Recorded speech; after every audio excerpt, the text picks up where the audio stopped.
I want you to tell us a bit about how you approach this thing where where you're looking at a large set of complicated information that you need the reader to digest, but you're also able to do so much character work and kind of slip in the information. So just tell us a bit about your process there. So it was really tricky. I am not a fan of infodumps at all, and I apologize for giving you one right now. I made you. You wouldn't do it. Yeah.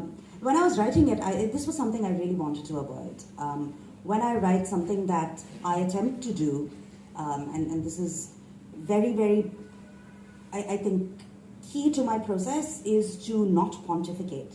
I don't want to take the moral high ground and tell people who are reading how they're supposed to be thinking or feeling and what good and bad is. And as part of this process, I decided that I would create these morally very ambiguous protagonists who take the story forward. Each of them, of course they have their motivations and, in and of themselves, they are entirely justified in many of the things that they're doing, but they are morally ambiguous.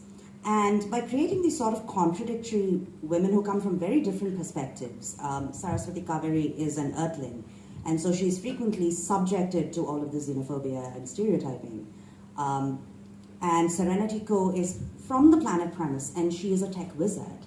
And she comes with all of the entitlement that one just embodies naturally when one is part of a dominant culture, and she's not a particularly reflective person. So she's highly unaware of the position of privilege that she occupies.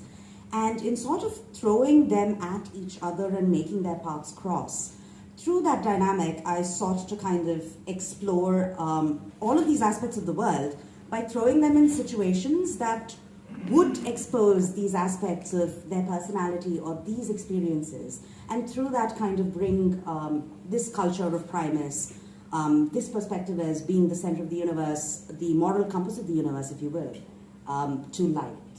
And one of the ways I did it, I think, as a writer, I thought I wanted to throw Saras into the deep end of experiencing xenophobia. And when we talk about food cultures, again, coming back to that, she goes to Primus to take part in a reality cooking show.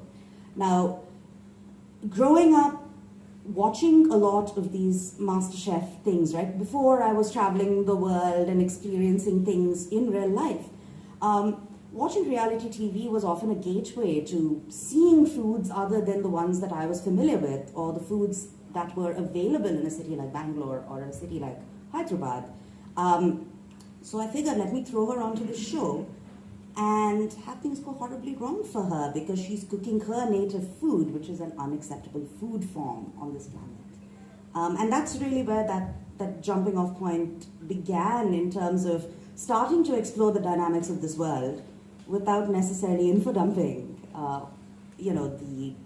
all of the different, I think, philosophical and moral perspectives that come into play through the book.